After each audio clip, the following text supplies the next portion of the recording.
राम राम सा भक्त, स्वागत है आपका बुधा एक्सपीरियंस चैनल पर। इस वीडियो में मैं आपको दो ऐसे उपाय बताने वाला हूं। 1 जनवरी के दिन अगर आप जो यह उपाय कर लेते हो तो यकीन मानिए, मैं सौगंध खाता हूं कि आप धनवान ना बन जाएं तो मुझे बताना। अगर आप 1 जनवरी के दिन यह उपाय कर लेते हो तो आपको धनवान बनने से कोई भी नहीं रोक सकता।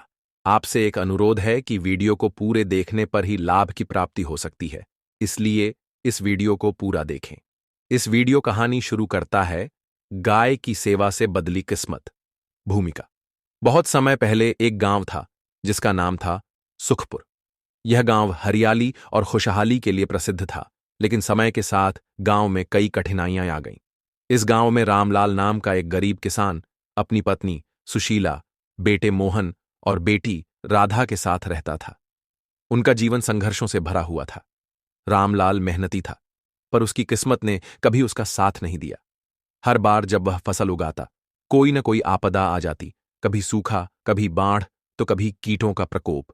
फिर भी उसने कभी हार नहीं मानी और ईश्वर में अपनी आस्था बनाए रखी। संघर्ष की शुरुआत। एक साल फसल अच्छी होने की उम्मीद थी। रामलाल और उसके बच्चे सुबह से शाम तक खेत में मेहनत करते, लेकिन फसल तैयार होने से पहले ही गांव में भीषण बाढ़ आ गई। सारी फसल नष्ट हो गई। गांव के कई लोगों ने अपने खेत छोड़ दिए और दूसरे गांवों में चले गए। रामलाल ने सोचा, भगवान, मेरी इतनी कठिन परीक्षा क्यों ले रहे हैं? मैंने कभी किसी का बुरा नहीं किया। उसकी पत्नी सुशीला ने भी समझाते हुए कहा, हमारी मेहनत रंग लाएगी, भगवान हमारी सुनेंगे।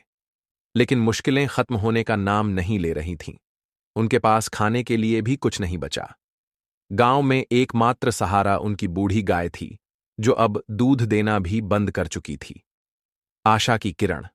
एक दिन जब रामलाल निराश होकर गांव के मंदिर में भगवान से प्रार्थना कर रहा था, तभी एक साधु वहां आए। उन्होंने रामलाल की दुर्दशा देखी और पूछा, बेटा, इतने दुखी क्यों हो? रामलाल ने अपनी सारी परेशानियां उन्हें बताईं। साधु मुस्कुराए और बोले, तुम्हारी किस्मत जरूर बदलेगी। एक उपाय करो, रोज सुबह घर की पहली रोटी गाय को खिलाओ। सेवा और दया से बड़ा कोई धर्म नहीं है। ईश्वर तुम्हारी मेहनत और सेवा का फल अवश्य देंगे। रामलाल ने यह बात मान ली। अगले दिन से सुशीला सुबह की पहली रोटी बनाती और रामलाल वह रोटी गांव की सबसे बूढ़ी गाय को खिलाने जाता। भले ही उनके पास बहुत कम अनाज बचा था, फिर भी उन्होंने इस सेवा को कभी नहीं छोड़ा। किस्मत का पहला इम्तिहान। कुछ हफ्ते बीत गए, लेकिन रामलाल की स्थिति में कोई बदलाव नहीं आया। एक रात सुशीला ने कहा, हमारे पास अब अनाज भी खत्म हो रहा है। क्या यह सही है कि हम अपनी पहली रोटी गाय को खिलाते हैं? रामलाल ने विश्वास के साथ कहा, साधु महाराज की बात को भूलना नहीं चाहिए। अच्छे कर्मों का फल देर सबेर जरूर मिलता है। अगले दिन सुबह फिर उन्होंने गाय को रोटी खिलाई। उसी दिन दोपहर को एक अमीर व्यापारी गांव में आया। उसने गांव वालों से अनाज खरीदने की घोषणा की। रामलाल के पास तो अनाज नहीं था, लेकिन उसने अपनी पत्नी को समझाया कि वे मेहनत करके दोबारा खेत में काम करेंगे। चमत्कार की शुरुआत। वही व्यापारी गांव के कुएं के पास खड़ा था, तभी अचानक उसकी बैलगाड़ी का पहिया कीचड़ में फंस गया। वह मदद के लिए चिल्लाने लगा। गांव वाले डर से दूर खड़े रहे, लेकिन रामलाल ने आगे बढ़कर मदद की। उसने बैलगाड़ी को बाहर निकाला। व्यापारी उसकी मदद से बहुत प्रभावित हुआ। उसने पूछा, तुमने मेरी इतनी मदद की, तुम्हें क्या चाहिए? रामलाल ने सिर झुकाकर कहा, मुझे कुछ नहीं चाहिए। जरूरतमंद की मदद करना हमारा धर्म है। व्यापारी उसकी ईमानदारी से प्रभावित हुआ और बोला, मैं तुम्हें एक इनाम देना चाहता हूं। मेरे पास अच्छे बीज और खेती के उपकरण हैं। इन्हें लो और अपने खेत को दोबारा उपजाऊ बनाओ। मेहनत और आस्था का फल। रामलाल और उसके परिवार ने कड़ी मेहनत शुरू कर दी। इस बार उन्होंने अपने खेत में नई फसल लगाई। कुछ ही महीनों में उनकी फसल लहलहाने लगी। गांव के सभी लोग उनकी मेहनत और किस्मत के इस बदलाव को देखकर चकित थे। एक दिन गांव के मुखिया ने कहा, तुम्हारे साथ जो कुछ भी हुआ वह चमत्कार से कम नहीं है। आखिर ऐसा क्या किया तुमने? रामलाल मुस्कुराते हुए बोला, हमने सिर्फ मेहनत और सेवा का मार्ग अपनाया। रोज पहली रोटी गाय को खिलाते रहे और भगवान पर विश्वास रखा। शायद हमारी सेवा ने हमारी किस्मत बदल दी। बहुत समय पहले की बात है। एक गांव में रामलाल नाम का एक गरीब किसान अपनी पत्नी सुशीला और 2 बच्चों के साथ रहता था। रामलाल मेहनती था, पर उसकी किस्मत हमेशा उसका साथ नहीं देती थी। उसकी फसलें बर्बाद हो जातीं और जो थोड़ी बहुत बचती वह भी कर्ज चुकाने में चली जाती। गरीबी और तंगी ने उनके जीवन को दुख से भर दिया था। कठिन समय की शुरुआत। एक बार गांव में भीषण अकाल पड़ा। बारिश न होने के कारण रामलाल की फसल पूरी तरह से सूख गई। उसका परिवार भूख और गरीबी से जूझने लगा। एक दिन जब उनके घर में खाने के लिए कुछ भी नहीं बचा, तो निराश रामलाल गांव के मंदिर में जाकर भगवान से प्रार्थना करने लगा। हे भगवान, मैंने कभी किसी का बुरा नहीं चाहा, फिर भी मेरे जीवन में इतनी तकलीफें क्यों हैं? उसकी आवाज को सुनकर एक साधु महात्मा वहां आए। उन्होंने उसकी परेशानी को समझते हुए कहा, बेटा, तुम्हारा मन तो साफ है, पर तुम्हें एक सलाह दूंगा। हर दिन अपने घर की पहली रोटी एक भूखी गाय को खिलाओ। भगवान तुम्हारे कष्ट जरूर दूर करेंगे। नया संकल्प। रामलाल और सुशीला ने साधु की बात मान ली। अगले दिन सुबह सबसे पहली रोटी उन्होंने अपनी भूखी गाय को खिलाई। कुछ दिनों तक उन्होंने यह सिलसिला जारी रखा, लेकिन उनकी गरीबी और बदहाली में कोई खास फर्क नहीं आया। फिर भी उन्होंने हार नहीं मानी और सेवा करते रहे। कुछ समय बाद एक चमत्कार हुआ। गांव में अचानक बारिश हुई और फसलें लहलहा उठीं। रामलाल की मेहनत रंग लाई और इस बार उसकी फसल इतनी अच्छी हुई कि वह सारा कर्ज चुका सका। उसकी आर्थिक स्थिति सुधरने लगी। एक दिन गांव में एक व्यापारी आया, जो गरीब किसानों से उनकी फसल बहुत सस्ते में खरीदने लगा। रामलाल की भी फसल तैयार थी।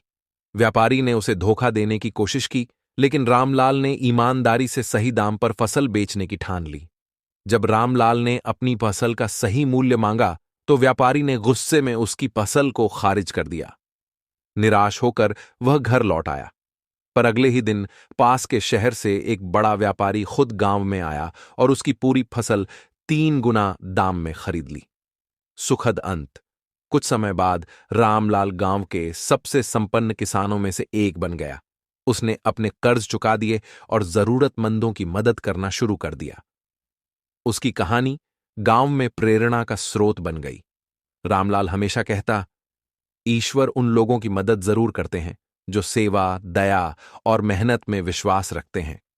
गाय को रोटी खिलाना हमारे अच्छे कर्मों का प्रतीक है। यह हमारे जीवन का सबसे बड़ा सबक है।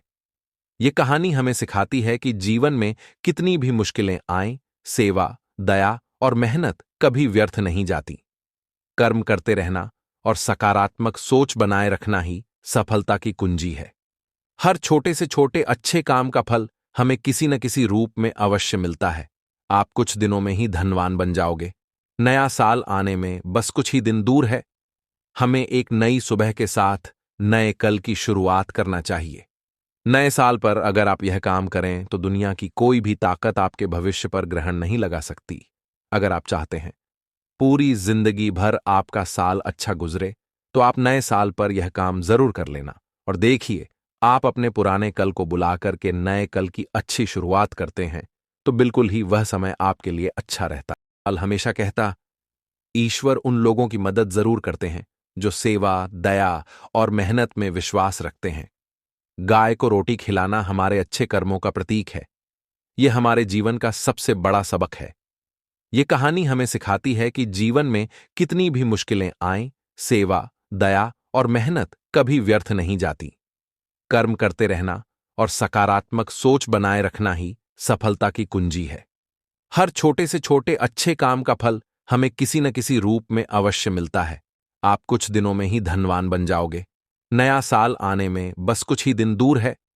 हमें एक नई सुबह के साथ नए कल की शुरुआत करना चाहिए। नए साल पर अगर आप यह काम करें तो दुनिया की कोई भी ताकत आपके भविष्य पर ग्रहण नहीं लगा सकती। अगर आप चाहते हैं पूरी जिंदगी भर आपका साल अच्छा गुजरे, तो आप नए साल पर यह काम जरूर कर लेना और देखिए, आप अपने पुराने कल को बुलाकर के नए कल की अच्छी शुरुआत करते हैं तो बिल्कुल ही वह समय आपके लिए अच्छा रहता है। ऐसी कौन सी सामग्री है जो घर में खरीद कर लाने से पूरे वर्ष हमारे घर में धान का भंडार भरा रहता है? इस वीडियो में बताऊंगा। हमारे चैनल का मकसद है जनहित एवं जन कल्याण करना। सारी ऐसी सामग्री होती है जैसे आप नए वर्ष के दिन अच्छा शुभ दिन मान करके घर में खरीद कर लाते हैं। बिल्कुल ही वह आपके जीवन में परिवर्तन लाता है। वह आपके जीवन में एक नया ऐसा मोड़ लाता है जिससे आप स्वयं को बदलते हुए देख सकते हैं। तो आज के वीडियो में आप लोगों को 5 से 7 ऐसी सामग्री के बारे में बताऊंगा। अगले वीडियो में दिखने के लिए चैनल को सब्सक्राइब करें। अब मिलेंगे अगले वीडियो में।